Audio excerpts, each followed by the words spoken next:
옆 사람 보고 한번 인사할까요? 우린 한 가족입니다. 사랑하며 삽시다.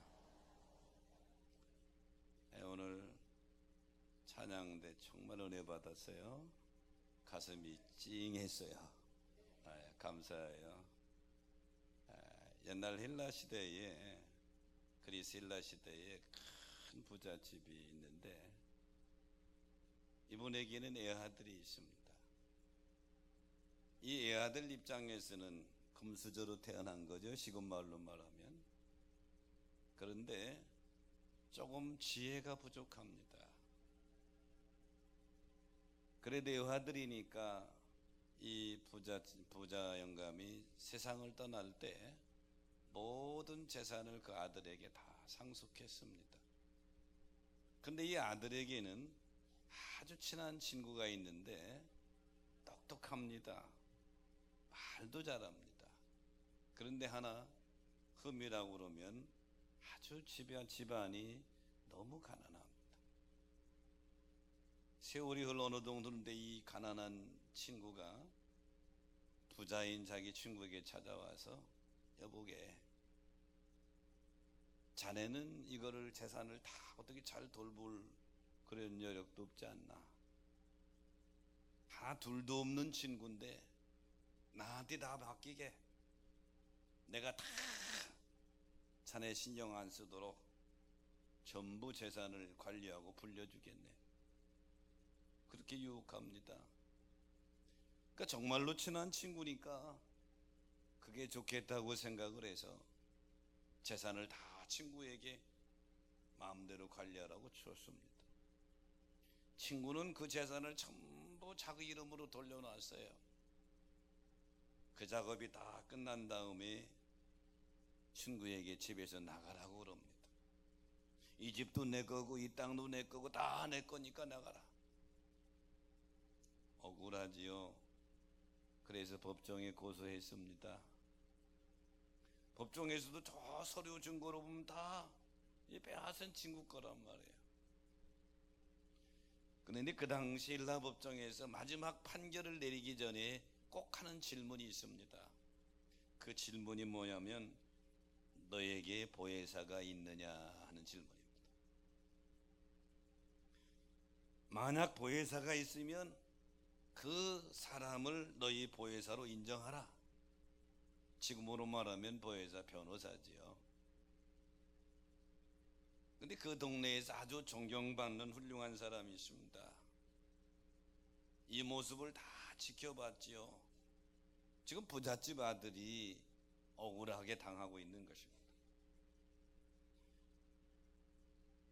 이 훌륭한 어른이 억울하게 다가오는 부잣집 아들에게, 여보게 나를 보혜사로 인정하게, 나를 보혜사로 지정하게.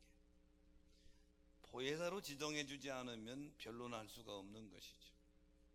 그래서 부잣집 아들은 어쩔 줄 모르고 당황을 일고 있다가, 재판관님, 저 어른을 내 보혜사로 인정합니다.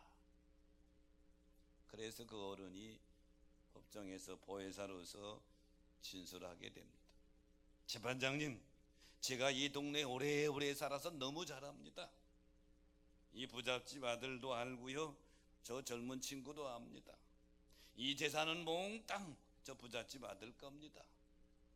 여차여차해서 친구에게 관리를 넘겼는데 전부 빼앗은 것입니다.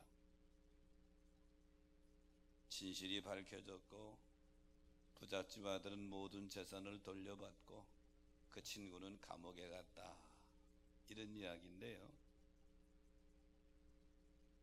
지금 이 본문의 말씀의 상황은 요한복음 13장에서 가룟 유다가 예수를 팔려고 나가버렸어요. 그리고 요한복음 14장, 15장, 16장은 가룟 유다가 없는 상태에서 11제자에게 주님이 마지막 하신 말씀입니다. 지금 11제자는 두려움에 떨고 있습니다. 지금 11제자들은 오직 예수님을 중심으로 해서 모인 제자들입니다. 예수가 없는 예수 공동체는 생각할 수가 없는 거지요. 근데 그 예수님이 직접 말씀하시면 내가 죽는다는 겁니다. 유대 지도자들에게 이제 배반을 당하고 십자가에 달려 죽는다는 것입니다. 예수님의 죽음의 소식에 제자들은 모두 두려움에 떨고 있는 거예요.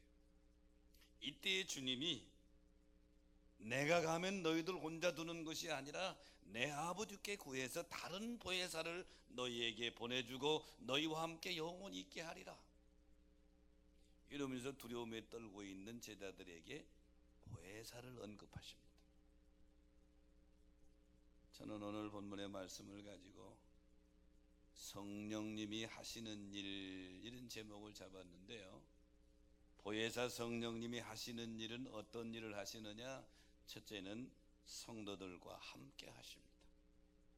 오늘 본문 17절에 보니까 그는 진리의 영이라 그는 너희와 함께 거하심이요, 이렇게 말씀하고 있죠.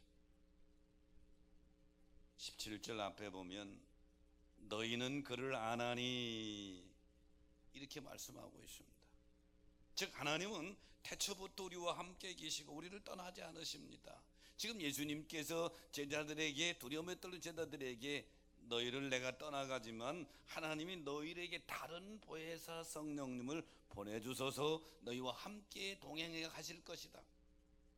여기 예수님이 말씀하신 성령님은 동행하시는 분이라는 말입니다. 함께라고 하는, 파르라고 하는 단어는 가까이, 곁에라고 하는 의미를 가지고 있는데요, 17절에 보니까 그는 진리의 영이라 그는 너희와 함께 거하실 것이요, 이렇게 말씀하고 있죠. 사랑하는 성도 여러분, 신앙생활하면서 성령이라는 말을 많이 들었을 것입니다. 성령님이 누구십니까? 성령님이 무슨 일을 하시느냐, 이 말이죠. 성령님은 우리 성도들과 하나님의 자녀들과 영원히 함께 하시는 줄 믿으시기 바랍니다. 성령님이 나와 함께 하신다고 하는 것을 지식적으로 아는 것과 삶으로 체험하는 것은 다릅니다. 지식적으로 오래 신앙생활하는 분들은 알아요. 성령님도 알고 우리와 함께 하신대. 근데 그 가는 성령님이 나와 진이 함께 하는 것을 경험하는 것은 또 다른 문제입니다. 오래전이지요. 제가 이 교회 처음 부임했을 때 2002년도입니다. 정말 교회 상황이 어려웠습니다. 성도들은 흩어지고 있었고요, 건축하다 말고 빚은 산더미 같았고요, 담임 목사로 부임한 저에게는 앞이 캄캄했습니다. 어떻게 할 방법이 떠오르지 않습니다. 그러다가 그 밤에 성령님을 만났습니다. 성령님이 나와 함께 한다는 확실한 경험을 했습니다. 상황은 바꿔진 게 없습니다. 여전히 교회는 어수선하고요, 건축은 중단되어 있고요, 어떻게 해야 될지, 하지만 하나 바꿔진 것이 있는데, 내가 성령님, 나와 함께 하신 성령님을 체험적으로 또 경험했다는 것입니다. 상황은 달라진 거 없는데 내가 달라진 것이죠. 그런데 무서운 것이 없습니다. 구름 위를 걷는 것 같습니다. 지금도 가끔은 그때 성령님의 음성이 떠오르곤 합니다. 사랑하는 성도 여러분, 두려움에 떨고 있는 제자들에게, 죽음의 공포에 사로잡혀 있는 제자들에게 주님은 내가 아버지께 구해서 다른 보혜사를 너희에게 보내주실 터인데 그는 너희와 영원히 함께 하실 것이다. 이 시간도 보혜사 성령님이 여러분과 함께 계심을 믿으시면 아멘 하십시다. 본문 18절에 보니까 내가 너희를 고아와 같이 버려두지 아니하고 너희에게 오리라 그랬어요. 여기 내가는 예수님이 본인 자신입니다. 고아와 같이 버려두지 않겠다. 고아는 부모가 없는 아이들을 고아라고 그래요. 자라는 아이들에게 부모가 없다, 이건 얼마나 큰 불행입니까? 그런데 예수님은 제자들, 두려움에 떨고 있는 제자들에게 내가 너희를 고아와 같이 절대로 버려두지 않겠다, 부모처럼 너희와 함께 하겠다. 그러므로 사랑하는 여러분, 믿음 생활 누가 잘하느냐? 어디에 있든 무엇을 하든 항상 성령님이 나와 동행하는 임재를 느끼고 살아가는 성도, 이런 성도는 죄의 자리에 서성일 수가 없지요. 이런 성도는 불의의 자리에 서성일 수가 없습니다. 왜? 거룩하신 성령님이 나와 함께 하시는데 어떻게 죄의 자리에 서성입니까? 오늘 이 예배에 참여한 여러분과 함께 하시는 성령님을 늘 느끼며 그분과 동행하시기를 축원합니다. 창세기 28장에 보면 야곱의 모습이 나옵니다.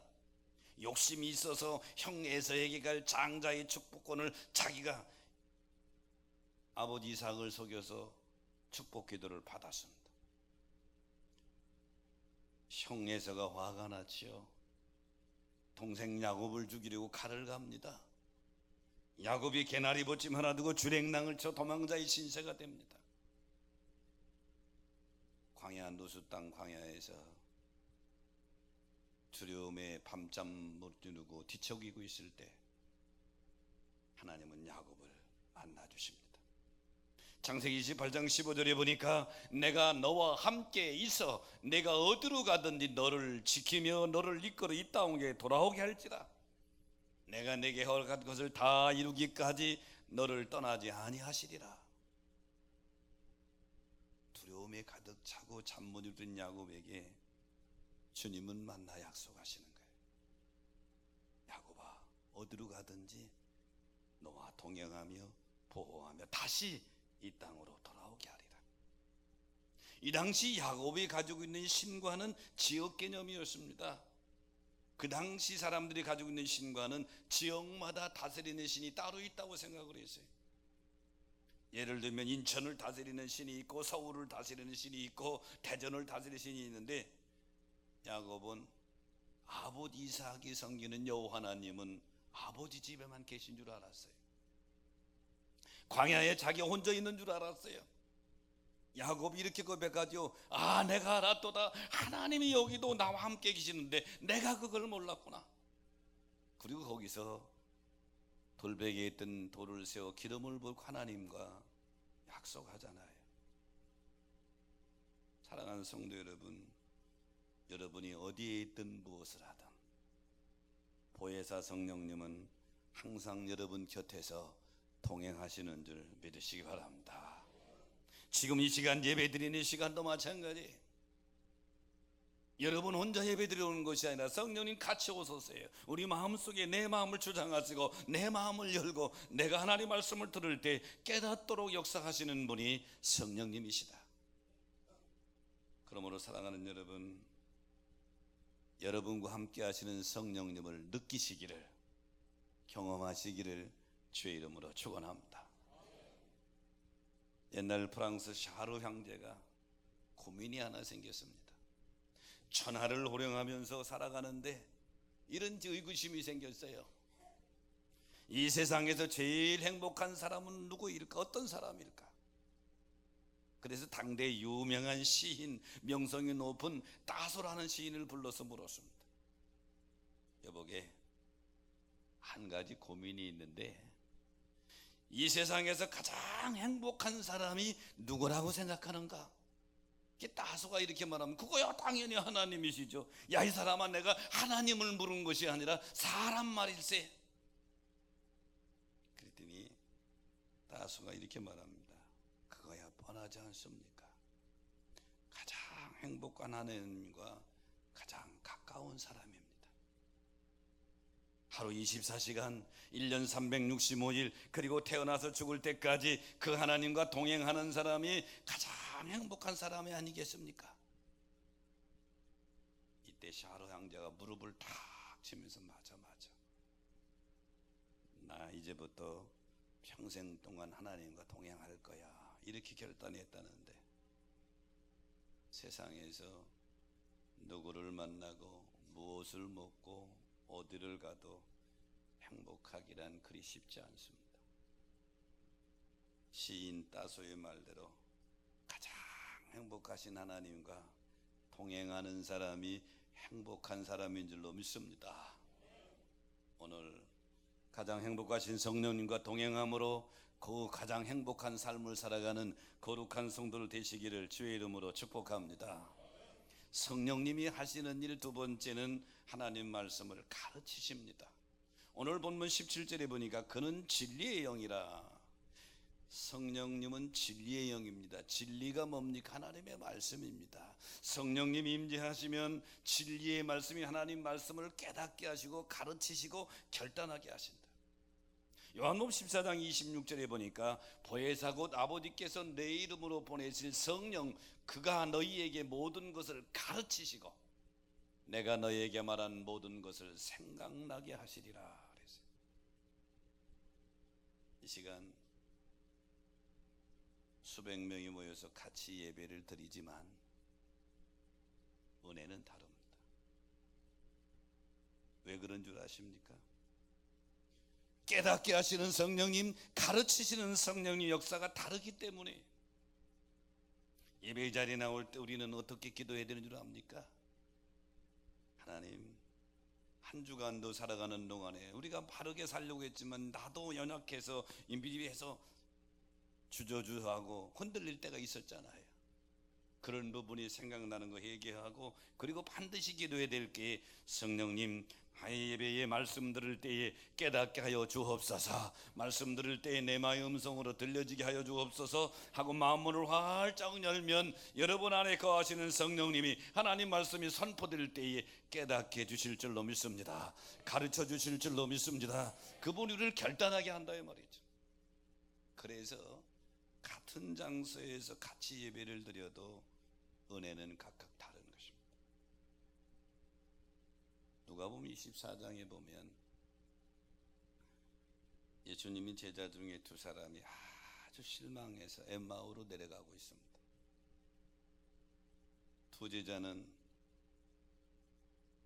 예수님이 선지자인 줄 알았고 메시아인 줄 알았는데 처참하게 십자가에 죽으시는 것을 보고 낙심해서 지금 고향으로 내려가고 있는 것입니다.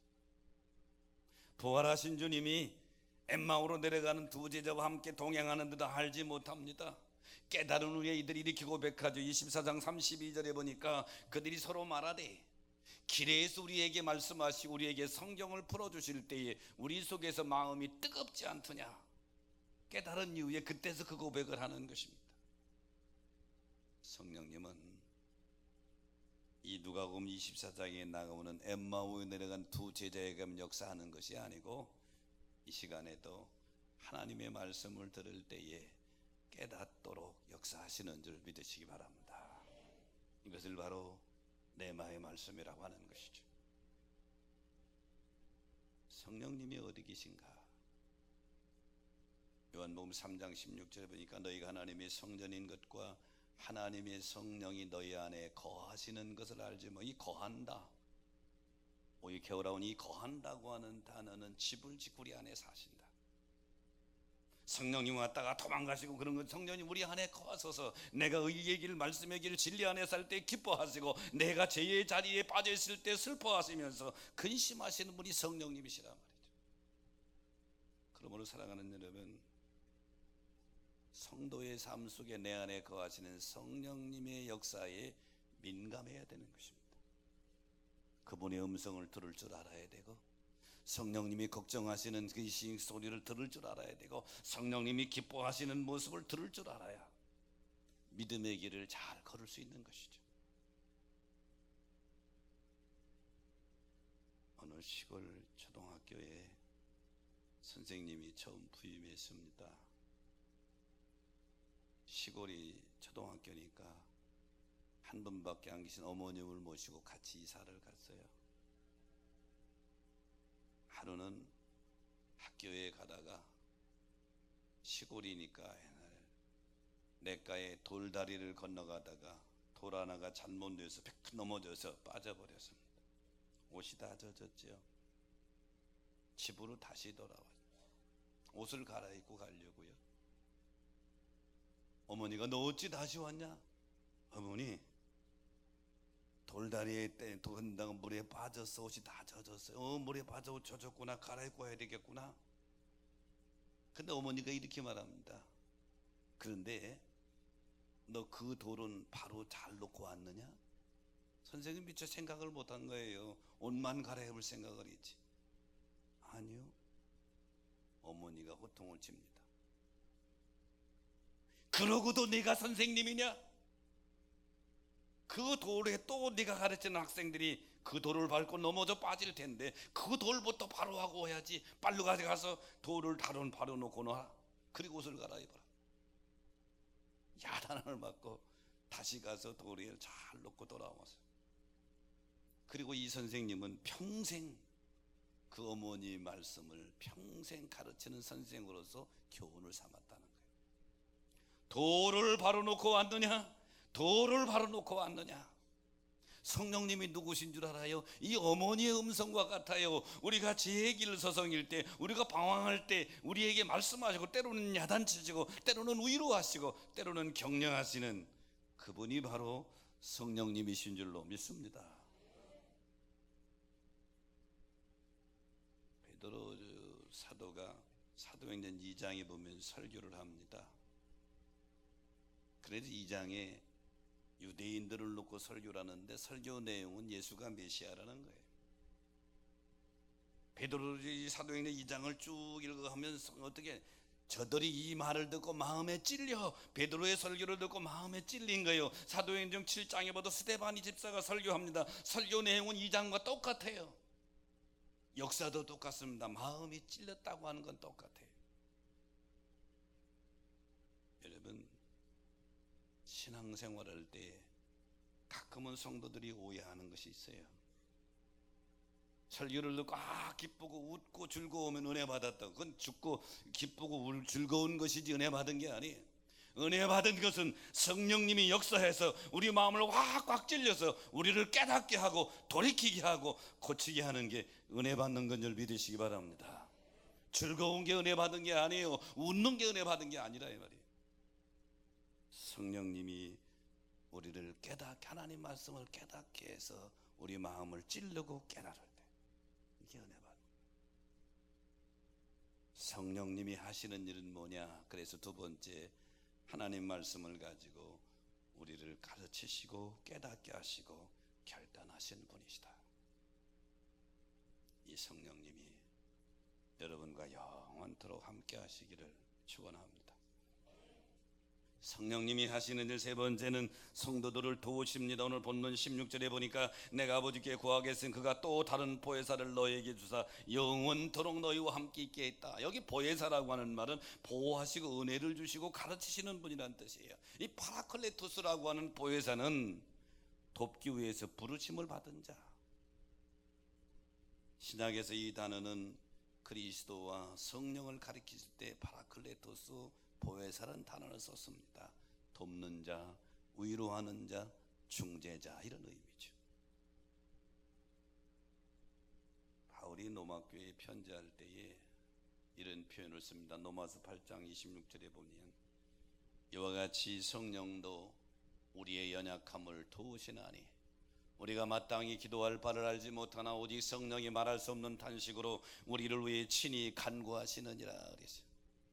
여기 바울이 로마교회 편지할 때에 우리가 연약해서 어떻게 기도할 줄 모를 때 성령께서 우리 연약함을 도우신다. 여러분 그런 경험 하시잖아요. 내가 기도하려고 그러면 5분만 하면 다 한 것 같아. 할 얘기가 없어. 5분 정도만 하면 다 했어 없어 생각이 안 나. 근데 내가 성령에 붙잡혀서 기도하면 5분이 아니라 50분, 1시간, 2시간 해도 계속 기도의 문이 열리는 거예요. 왜? 그때는 내가 기도하는 것, 성령님이 내 기도를, 연약한 나를 도우시는 줄로 믿습니다. 성령님은 이렇게 우리를 도우시는 분이다. 오늘 본문 요한복음 14장 18절에 보니까 내가 너를 고아처럼 버려두지 않겠다. 고아는 도와줄 부모가 없는 아이들을 고아라고 그럽니다. 고아처럼 불쌍한 아이들이 없죠. 부모의 도움이 필요한데 부모가 안 계십니다. 지금 제자들이 예수님이 죽음 앞에 두려워 떨고 있는데 너희 고아 아니야. 내가 너희를 영원히 떠나는 것이 아니야. 너희를 버리는 것이 아니야. 보혜사가 오실 거야. 그분이 너희와 영원토록 함께 계실 것이야. 주님이 이렇게 말씀하시는 거죠. 사랑하는 성도 여러분, 사람의 도움은 한계가 있습니다. 하지만 보혜사 성령님의 도움은 한계가 없는 줄로 믿습니다. 제가요, 지난주에 미국 있었잖아요. 2주간 미국 갔다 왔는데 꼭 10년 만에 갔습니다. 2009년도 우리 딸 졸업할 때 갔다 오고 10년 만에 간 거예요. 많이 변했어요. 공항은 변한 거 없는데 출입하는 절차가 많이 바뀌었더라고요. 전부 전자로 가서 찍는 거예요.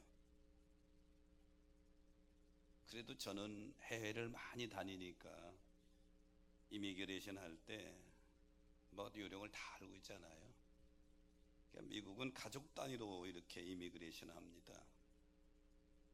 저하고 제 아내는 이렇게 쉽게 나갔어요. 네 번에 두성이가 같이 갔거든요. 두성이는 대학 졸업하고 처음 외국에 나가는 거래요. 그 내가 걱정이 돼가지고 공항에 전부 입에 넣어줬어요. 이렇게 질문하면 이렇게 대답하고 이렇게 질문 대답하고. 우리는 쉽게 나갔는데 두성이는 나오지를 않는 거예요. 우리보다 30분 이상 뒤에 나왔어요. 그러니 물론 유리가 있어서 저 뒤에 두성이가 서 있는 게 보여요. 근데 중간중간 젊은이들이 이 안내면 저쪽으로 다른 방으로 갑니다. 그건 가서 아주 자세히 질문하는 거예요.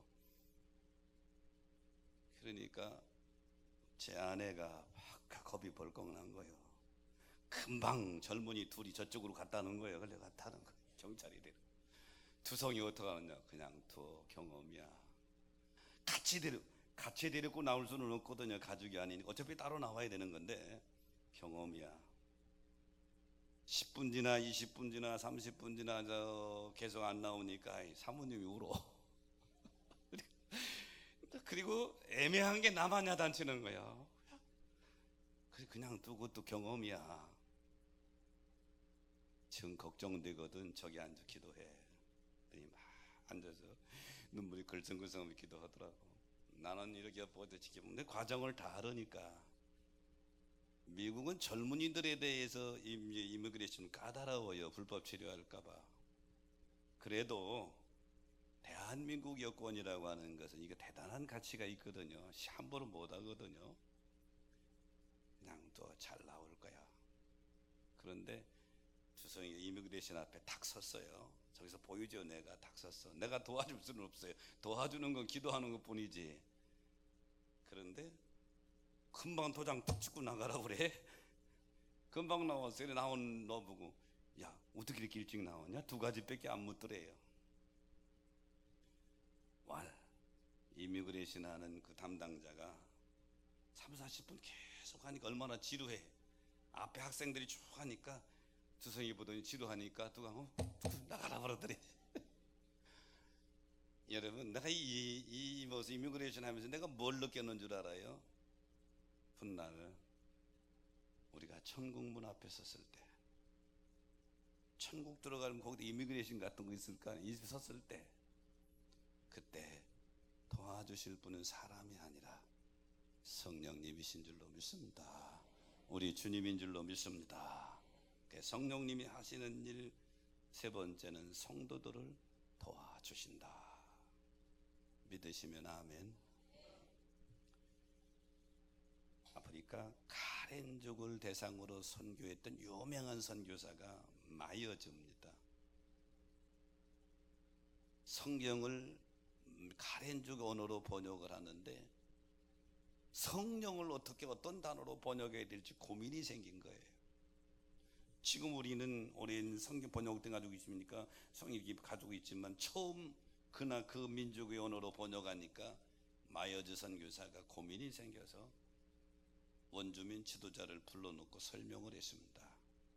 성도들을 격려하시는 분, 권면하시는 분, 잘못할 때 깨닫게 하시는 분, 보호하시는 분, 그리고 가장 좋은 걸로 인도하시는 분, 이런 분을 어떻게 번역해야 되겠냐?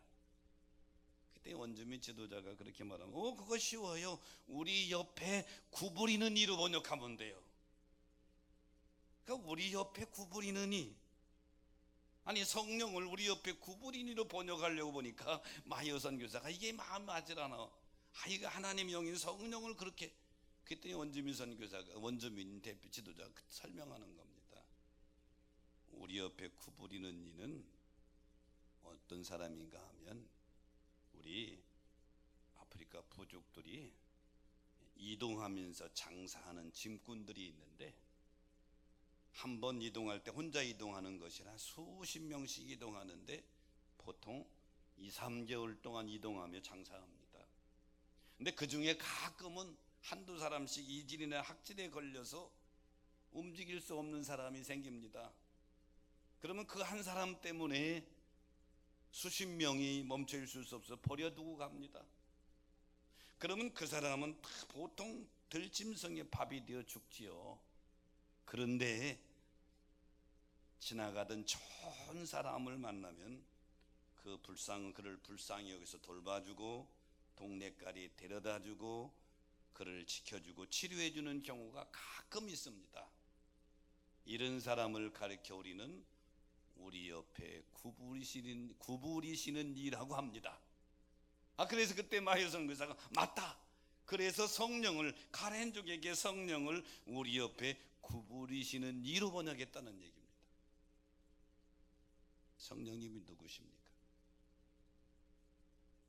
카렌족에게는 우리 옆에 구부리시는 이다. 우리가 도움이 필요할 때 도와주시는 분. 인생은 뭡니까? 천국이라고 하는 목적지를 향해서 사막과 같은 이 세상을 걸어가는 짐꾼과 같은 삶이에요. 무거운 인생의 짐을 지고 갑니다. 아플 수도 있습니다. 실패할 수도 있습니다. 넘어질 수도 있습니다.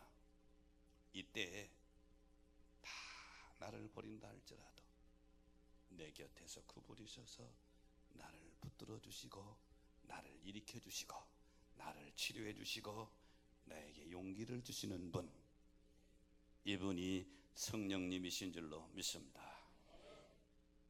사랑하는 성도 여러분, 파라클레토스 보혜사 성령님이 하시는 일이 뭐냐? 지금도 우리 안에 거하셔서 여러분과 함께 하시는 줄로 믿습니다. 우리와 함께 하시는 줄로 믿습니다. 이분이 성령님이에요. 왜 그리스도인들이 그리스도인답지 못하게 살아가느냐? 내 안에 거하시는 성령님을 느끼지 못하기 때문에 그렇죠. 왜 불의의 자리에 서 있느냐? 왜 음탕한 자리에서 헤어나오지 못하느냐? 내 안에 거하시는 성령님을 느끼지 못하기 때문이죠. 오늘 이 예배에 참여한 여러분, 성령님은 저 멀리 계시는 분이 아니고 교회만 계시는 분이 아니고 바로 여러분 안에 거하시는 분인 줄 믿으시기 바랍니다. 내 안에 거하셔서 뭐 하시느냐? 하나님 말씀을 깨우치시고 가르치시고 결단하게 하시고, 그리고 그 말씀대로 순종하며 살아가는 성도들을 도와주시는 분, 이분이 바로 보혜사 성령님. 이분과 영원토록 동행하는 여러분 되시기를 주의 이름으로 축복합니다. 말씀 생각하시면서 우리 찬양하면서 결단합니다.